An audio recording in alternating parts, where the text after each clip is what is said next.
E então, meus amores, já terminaram? Já fizeram os desenhos bonitinhos, colocaram os pontos, representaram no plano cartesiano? Bom, vamos dar continuidade então. Agora nós vamos falar de rotação. Rotação, o que lembra isso para vocês? Nós vamos girar, rodar, não é? Rodar um desenho, girar um desenho. Então, eu gostaria que vocês pegassem o livro de vocês aí na página 8 e acompanhassem comigo esse exemplo que vem explicando para nós aqui, que aí dá para vocês entender melhor. Então, vamos lá. Juliana comprou ladrilhos hidráulicos, todos iguais a este, para compor um mosaico. Veja como ela fez, considerando o primeiro ladrilho. Então, observa aqui a posição desse ladrilho, ok? E se você observar, ele tem aqui um ângulo aqui de 90 graus, ó.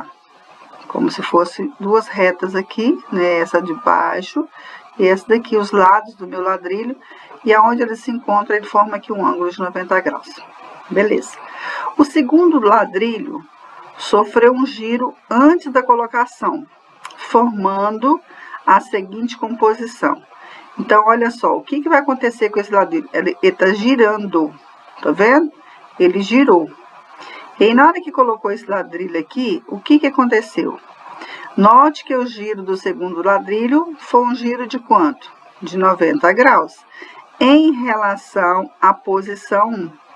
Então, ele estava aqui, olha só, ele estava nessa posição. Ele girou, então essa parte aqui girou, então ela vem para este ladinho aqui. Então, esse giro que ele deu aqui foi um giro de 90 graus. Para colocar o terceiro ladrilho, o módulo sofreu um giro de 180 graus desde a posição inicial. Isso significa que, tomando como referência a posição 2, o giro foi novamente de 90 graus. Então, olha só, ele falou para nós o seguinte, que aqui, tomando como a posição inicial, se eu girar isso aqui, ele vai girar para nós 180 graus, que é essa posição que ele vai girar aqui, ó, esse valor aqui, ok? Agora, se eu tomar como referência a segunda posição, ele só vai girar o quê? 90 graus, que é esse pedaço aqui que ele vai girar. Então, esse pedacinho aqui é 90 graus. Mas como eu estou tirando ele daqui, como referência o primeiro, e chegando aqui embaixo, então nós temos aqui 180 graus. O quarto ladrilho girou 270 graus desde a posição inicial e de 90 graus em relação à posição do terceiro. Veja como ficou o resultado final da colocação. Então, olha só, se você pegar o ladrilho inicial e girar ele para colocar ele na quarta posição, ele vai girar 270 graus. Agora, se eu for tomar como referência somente do terceiro ladrilho, ele vai girar apenas 90 graus. Dizemos que essa composição apresenta simetria de rotação, uma vez que foi necessário fazer um giro de 90 em torno de um ponto central, com base na posição anterior ao colocar o ladrilho. Então, sempre quando a gente faz a rotação, a gente tem que ter um ponto central, porque é em cima deste ponto que a gente vai girar. E aqui no nosso caso, ele foi girando de 90 em 90, ok? Agora, observa aqui o exemplo, a definição que ele coloca para nós.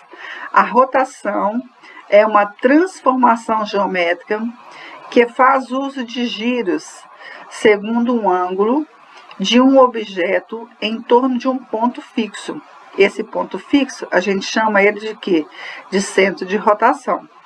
Sem sobreposição e sem que a forma e o tamanho sejam alterados.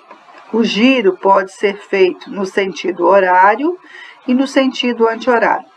Olha para essa roda gigante aqui. Então, olha o centro dela aqui. O centro é esse ponto aqui, ó, ok? Então, todas essas cadeiras aqui, elas estão girando em torno de quem? Deste ponto. O que significa sentido horário e sentido anti-horário? Ele pode girar no sentido horário ou sentido dos ponteiros, do relógio. E o sentido anti-horário é o contrário, é essa posição aqui que ele faz, ó, sentido anti-horário. Então, isso vai depender do que o exercício, do que eles falam pra gente, qual o sentido que a gente vai girar. E aí, agora, vocês têm alguns exercícios, que está aí na página 9 para vocês. Vocês vão estar fazendo esses exercícios. Aí eu vou pedir para vocês, não precisa de fazer a questão número 5. Agora, na questão número 3, embaixo aqui, vocês observam que vocês precisam de fazer um catavento. Vocês vão ler todo o enunciado aqui do exercício. E aqui tem o passo a passo para você estar fazendo o catavento. E é necessário que vocês obedeçam o que está pedindo aqui no catavento. Com relação às cores, porque ele vai falar para vocês aqui no exercício, pedir sobre a posição com relação às cores. Então, aqui nós temos o amarelo, o verde, o azul e o vermelho. Então, na hora de vocês pintar, tenta obedecer essas cores para vocês não ficar perdidos na hora de responder as questões. E o corte que ele fala para você estar fazendo aqui não precisa de separar, é um pequeno corte, esse cortezinho aqui é para você estar dobrando para fazer o catavento, ok? E aí vocês façam para mim esses exercícios que está aí na página 9 e na página 10, e de novo falando para vocês que não é para vocês fazer o número 5, ok? Esses exercícios aqui de rotação, vocês podem, não vai dar tempo de vocês fazerem no nosso horário todos, e aí eu peço vocês para estar me entregando ainda hoje. E aí vocês podem estar fazendo à tarde, como se fosse uma tarefa, né? Aí vocês podem estar postando para mim hoje até meia-noite, assim, até meia-noite para estar resolvendo ele para mim, ok? Um abraço, até mais. Fiquem com Deus. Tchau.